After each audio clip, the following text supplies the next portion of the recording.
forward to game week here. You know, we've had a good preseason, and I think that the guys are ready to get to work here. And in terms of playing their first game, going on the road is going to be a challenge for us. You know, first time in a while we played in front of a packed house, which I'm sure it will be on the road, night game against a very, very good opponent. So had a really good weekend of practice, and now you know, we're not too far away from game day. So I know the guys are excited about it and looking forward to prepare over the next couple of days. We'll open it up for questions. Second row middle, Dave. Ryan, for whoever is the number 2 quarterback for you, is the plan that they would only play if CJ gets hurt or the game is out of hand, or might you play the number 2 quarterback when the game is on the line just to get them maybe battle tested a little bit? That's not the plan right now. Yeah, it would just be if we needed to. And do you have a number 2 quarterback yet? Not yet. No, I mean we're still working through that. Both of those guys have had really you know, meaningful snaps over camp, and so as we get closer to the game and the preparation continues, you know, I'd like to sit here and tell you that I think that one guy's ahead of the other, but it's actually not the case. It'd make my life a lot easier, but right now I wouldn't say that there's one guy ahead of the other. Third row right over there, Dylan. Obviously, DeJuan Jones had a great camp. If the goal be to get your 5 best offensive linemen on the field at the same time, is DeJuan one of your best 5 offensive linemen today? We'll see as we get towards game time, but he's had a very, very good camp, and you know, we've moved some different guys around, like you said, but I'm very, very, you know, impressed with his approach every day, the way he's worked, the way he's developed over the last 3 years. So you know, we'll continue to work through and see how the next couple of days go, but I'm very, very impressed with him and excited to see how he plays. Second row right, Joey. Ryan, any update on EA, his availability? No, unfortunately we don't. You know, they asked for some. The NCAA asked for some additional, you know, information. So I guess they're still working it over. But unfortunately, we don't have any more information, even as we're heading into the game here. So difficult spot for him and us as we're waiting to hear the decision. But we're still optimistic that we get good news. Does it have to get settled before the season, or is it something that could be determined September 10th, September 17th, or like? Yeah, again, we're just kind of you know, patiently waiting because that affects, you know, that if he is eligible, then he has an opportunity to be in scholarship. If he isn't, then he has to figure out what the next step for him is, and so again, we're just kind of waiting on that. Third row left, Jacob. Yeah. Hey Ryan, you kind of touched on it in your opener. You know, you're opening against a conference opponent, and being the first time for you to do that, just how does that change your preparation? Just how impactful was that for you? It started back in the spring. We talked about this right from the jump when we started that first practice in the spring, that we knew when we saw the schedule that this was going to be something we had to get game ready early in the season, and we'll come right out of the gates with a conference game on the road with a, you know, freshman quarterback or a young quarterback and you know, young linebackers and some guys that you know, haven't played a lot of football. So it was a challenge, you know, this spring to spend a lot of time on fundamentals and techniques, and then this preseason get as many game reps as we possibly can. We tackled a decent amount in the preseason, so feel great about that. We put in a lot of hard work, a lot of physical practices out there. So I'm proud of the work we put in. I mean, I feel good going into this game, but you just don't know what you got until you get out there. Third row right, Jeremy. Ryan, with recruiting visits and stuff starting to get back to somewhat normal, obviously I think the expectation will be that visitors have to wear masks inside the buildings, but other than that, has there been any guidelines from the NCAA about what to expect for unofficial visitors, official visitors, limits, et cetera, for the season? Yeah, I mean, assuming right now where we're at, that it's going to be similar to the way it was in the spring when we did have, you know, June visits, and so, you know, excited to have people back on campus to be able to see games, and I think, you know, it'll probably be very similar to the way it was in June. Is there any numerical limit that you guys have been given, like on a per weekly basis, about how many you can structure in or fit in? Per week, no. No, obviously we still have our limits in terms of official visits on a calendar year, but no limitations in terms of on a weekly basis right now. Second row middle, Bill. Ryan, what are you most excited about for Thursday, and what are you most nervous about? Excited to just get going and find out what we have and start to you know, solve all the things that need to get fixed, because you don't know till you get out there, and that's coaching. That's the fun part about coaching. The hard part is, you know, you're not allowed to lose around here, so you got to win. You got to find a way to win the game and get out of that you know, environment 1-0. And I told the team the other day in the first meeting of the week is that that's the goal here, is to go 1-0. There's no other expectations. You don't know how it's going to go. And whether we go up, we go down, it's even, we're going to get that game to the fourth quarter and then find a way to win the game. And that's the only expectation right now. But that is the exciting part is, you have a new challenge year in and year out and finding where guys are and then you build as the season goes on. You haven't talked a lot about Minnesota. What stands out about them? Obviously, it's a veteran team, and they've got that. What kind of stands out about them? Like you said, a veteran team that has experience. 2 years ago, they were a top 10 team in the country, and a lot of those guys are still on the team. Certainly the quarterback and running back's a very good player, and they're very, very well coached. PJ does a good job there, and they play hard, take care of the football, fundamentally sound. They make you earn it, and so it's a combination of all those things. And then going on the road to their place, first game of the year. Third row left, Dan. Ryan, Minnesota's running back was second in the country last year in rushing yards per game. How concerning is that going against that when you do have such an inexperienced linebacker group? Well, I think that anytime you're playing in the Big Ten, you're going to go against really good running backs. We played against good running backs before, but this guy is built low to the ground. He breaks tackles, and so when you look at this past week, I think in the 7 games that were played, there was 56 explosive plays, and I think a lot of that was probably some missed tackles along the way. So that's why we spent a lot of time tackling in the preseason. And we got to do a good job of getting them down. And there's a lot of different ways that we're going to look to do that. But he's a very good running back. He runs hard. Their offensive line does a good job of getting movement. We're going to have to defeat blocks and tackle well. I know Taraja's guy is going to be a leader at that linebacker spot. Who else do you feel good about there going into this first game? Yeah, I feel good about Tommy Eichenberg. You feel good about, like you said, Taraja, Dallas, Cody Simons. Steel Chambers is going to get in there. Kayvon Pope will be in some different spots. I mean, we have some depth there, but like you said, at some point those guys have to go in there and play and produce because they have some guys in big shoes to fill. Far left, Brendan. Coach, how much when you're going into the first game of the year and you don't have game film from this season, you're prepping for an opponent, how much do you look at film from last year versus trying to just focus on what you want to accomplish in the game? A little bit of both. I think that when you go into a first game, you have to kind of go off a little bit what they did last year, but know that you're going to get change-ups along the way, and you're going to have to adapt, and you're going to have to communicate in game and figure out what those adjustments are. And we're expecting some different change-ups from them, and we have some for them as well, and that's kind of how it goes. It's that back and forth, but at the end of the day, you have to be able to execute the plays that you know, and that's what preseason and spring's been all about. But in game, being able to adjust to what the changes are is important. In that regard, is preparing for the first game of the year the most difficult because of the lack of game film? Is that fair to say? I don't know. I mean, it's similar, I guess, to a bowl game where you have a lot of time to prepare, and you also can overthink things on both sides of the ball. But it's not that it's more difficult because you have more time to prepare. Sometimes the more difficult games are those ones that get on you quick. Coming back from a late game and then having to maybe play a noon game or something like that in the next week. But it's unique in that you don't know. There's the element of the unknown. Second row right, Austin. Ryan, what made Thayer the pick for Block O? I just think that first off, he's from Ohio. Secondly, he's been through a lot in his career. This is a guy who wasn't very highly recruited. Had to lose a bunch of weight to even earn a scholarship here. Had a back injury along the way.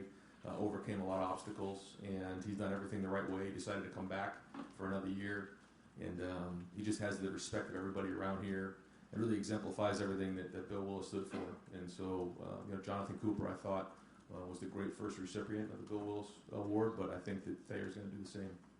Sure, you'll wait till the availability report comes out on Wednesday, but if he couldn't go, is Matt Jones in line at left guard, or do you know how that would play out if he wasn't available? He's going to be available, but if he wasn't, we have some good, solid backups behind him. Second row left, Bill. Ryan, you said maybe a week or two ago that you just had some linebackers kind of in and out with nagging kind of injury things. Where does that position stand right now from a health standpoint? Pretty good. I feel pretty good going into the game. I think this past week we've gotten healthy, and we put 2 hard physical practices in this weekend, and the pads come off today, and we kind of have a hybrid practice today, but the pads will be off, and the goal was to be done off the field with the physical part of practice by noon on Sunday. We did that, and now it's a long time until Thursday night, but we'll have a really spirited helmet practice today. Same thing tomorrow, and then we get on the road, obviously, and head up there and have best Usually we call it Best Fridays in football, Best Wednesdays in football, so it'll be unique. But a lot of time to prepare, and I think coming out of the weekend the way we did, to your point, I think that we're going to pretty healthy heading into the game at linebacker. And then Master and Mayan and Trey and Marcus. How do you feel that quartet, I guess, kind of performed in camp, and do you have a feel for right now how you think that's going to settle itself out when you have to start putting guys in the game? Yeah, they all bring different things to the table. I think that Tony's done a great job. I think they all pull for each other. There's not a lot of selfishness in that room. And I think that's one of the things about having a strong unit is having unselfish guys in there, and they've done that. They all have different skill sets. Mayan and Master have played the most. Certainly Master the most. Mayan's played some, but they were in big spots. Clemson game had a few carries, and then Marcus played a little national championship.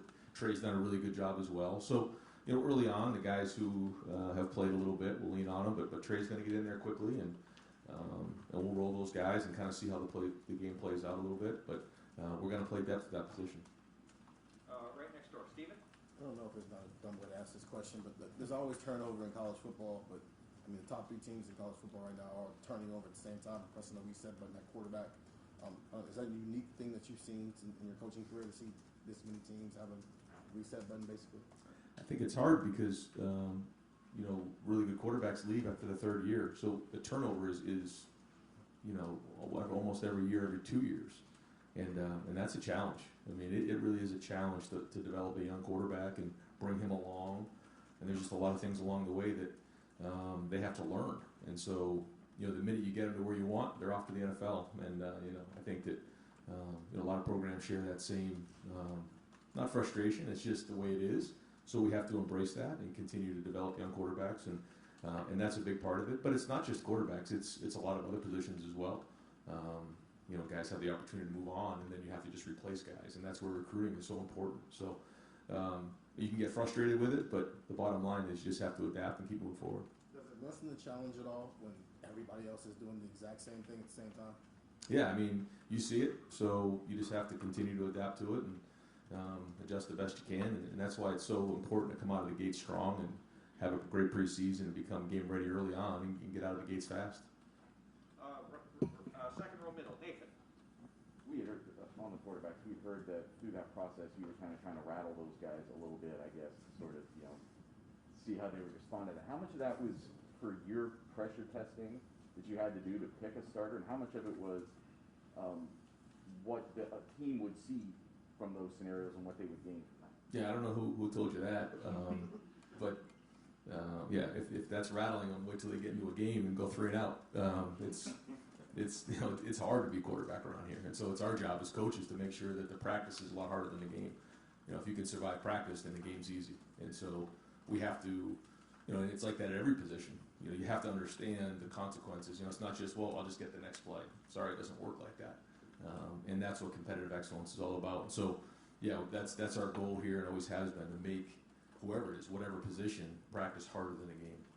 What did you like about TJ's response to those scenarios? I think he's had good days, he's had bad days, but he's grown every day. He's come in, he has an edge, he wants to be really good. He's very competitive. And so now it's time to go put it on the field. He's going to have to, work through all the things of being a quarterback, like, when to take care of the ball, when to cut your losses. He's going to get hit along the way. He's going to have to show toughness, just like Justin did last year. All the things that will come along with playing, and he will. I think we all believe in him. I think the team believes in him, and we're all there to help him. Did you need to see a response from the rest of the team to him? Is that something you're trying to pay attention to through this process? Like who the guys are responding to? I think that there's all pieces of the puzzle. It's a big giant picture, and you use different things to try to piece that together. And some guys are good at some things, and other guys need a little help in other areas, and you just can continue to develop them. Over here, far right, Whitney. Hey Ron, you mentioned that prepping for this game goes all about to the spring, and it's been a while to get here. Do you like starting the season in conference play and getting going quickly? It's something for the guys to really prep for, or would you rather ease in just a little bit? I'll tell you after Thursday night's game. If you win the game, then you got one in your pocket. Obviously, if you don't, then you got a lot of work to do. But whether you like it or not, it is what it is. And We just have to figure out, every year what the schedule looks like and how to adapt to it. And a lot of that is, who you play early, but a lot of it too is your team. Do you have a veteran team coming back? Do you have some young guys at certain spots, and how do you bring them along? Because we do have some veteran players here too that I think have been practicing really, really well, and it's going to be important when you go into an environment like this that they play in these environments to play veteran and to show leadership, and that's something that we really need going into this game. Guys like Chris Olave and Zach Harrison and Haskell Garrett, and people who have played in these environments. Even Josh Proctor's played in a bunch of big games. When you look up to a guy who's been in this spot before and been in big games and played night games and conference games, there's a little bit of confidence that can come off of those guys, and that they can impart to the other players. And so that's something we're looking for when you open up a game like this. And some of the young guys that you have been watching during the summer fall camp, Jack Sawyer, are we going to get to see him in his first game, you think? Yeah, I think so. We're going to play depth there, and Larry's going to travel maybe 12 or 13 of those D linemen. We're limited on how many guys we can bring, and actually we have a lot of depth there. So we're going to have to make some hard decisions as we head over the next couple of days. But if they're going on the bus and they're coming on the plane, then we're going to put them in the game. Deep right, Spencer. Ryan, you talk about Jack playing depth and getting guys in on the defensive line. When you try to replace a guy like Tommy, you're going against a heavy run team like this. What have you seen out of Teron and those guys, Antoine in the middle, that makes you think that they can play beside Haskell and make anything? I mean, I've been impressed with our day-to-day work that our offensive line and defensive line have gone at it pretty hard, especially in the preseason. And Antoine and Teron, Haskell, Ty Hamilton, even the young guys have done a nice job. Tyleek and Mike Hall, just see those guys getting off the blocks, getting pushed back, running to the football, and there's some depth there, so they can play fresh. I think that's important. I think, like you said, to have 50 or 60 plays on one guy, that can be a lot. But when you have guys that you can roll in and out, then the goal is to keep them fresh, and that's one thing Larry does a great job of. Fourth row middles, Patrick. Ryan, throughout camp, you've brought up being game ready quite a bit, and you've sort of touched on it at various positions, but just in general, do you feel this team is game ready 3 days out? It's time to play, yeah. I mean, I guess we could prepare for another week, but I think they're tired of hitting each other. You've heard that year in and year out going into the first game, but that's true. It's time to go play. I think that we're as prepared as we're going to be, and now it's time to go put it on the field and then come in the day after, make the corrections, and continue to build.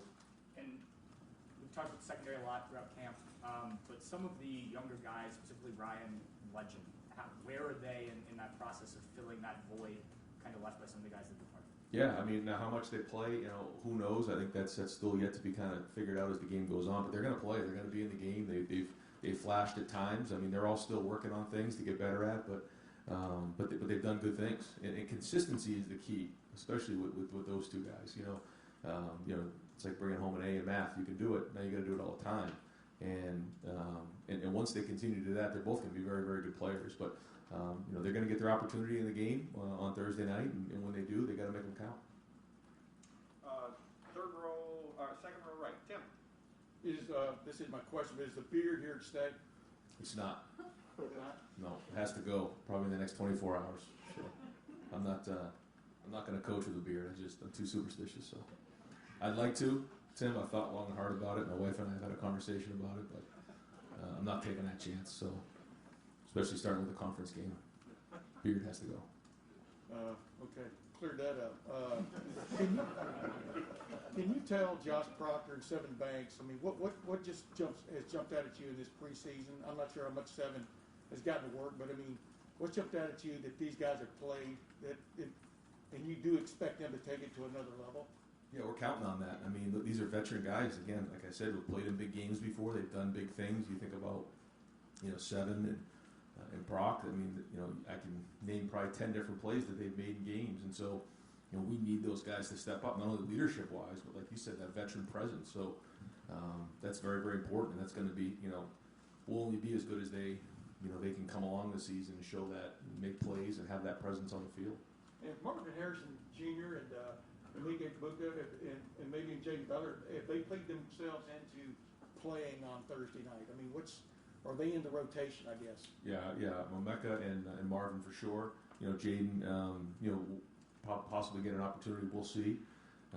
But yeah, when you look at the six of Chris, Jackson, Garrett, Julian, Omeka, and Marv, they're all going to play, and they all deserve to play.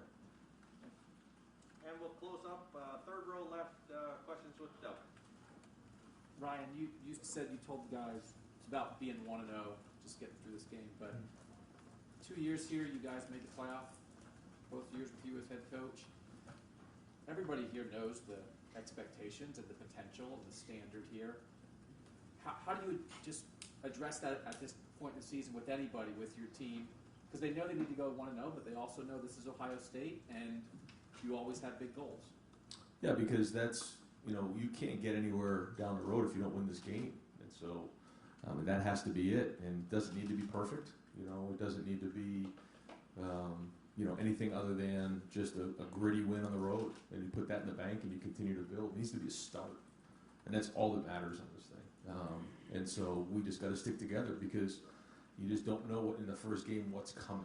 And so, again, when you go into a game, first game, you start to play in your mind, okay, this is going to happen, or I'm going to get 3 sacks, or I'm going to run for this, or I'm going to catch this, or I'm going to throw these kind of touchdowns, and rarely does it work out that way. So let's just focus on sticking together, taking it one play at a time, and we'll look up at the end of the game and see where we're at.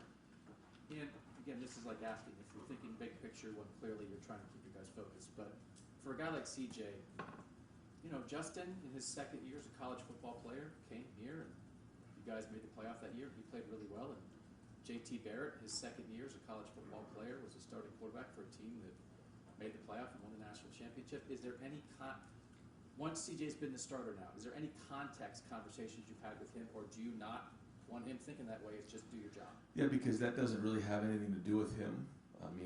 I guess you can look at what's been before and the blueprints that have been set, but if we don't take care of the football and do a good job on third down, the red zone, then none of that stuff matters. You have to go play. Just because you're, Ohio State, or just because you're the quarterback doesn't necessarily mean it's just going to happen. It's not magic. You can't just throw it.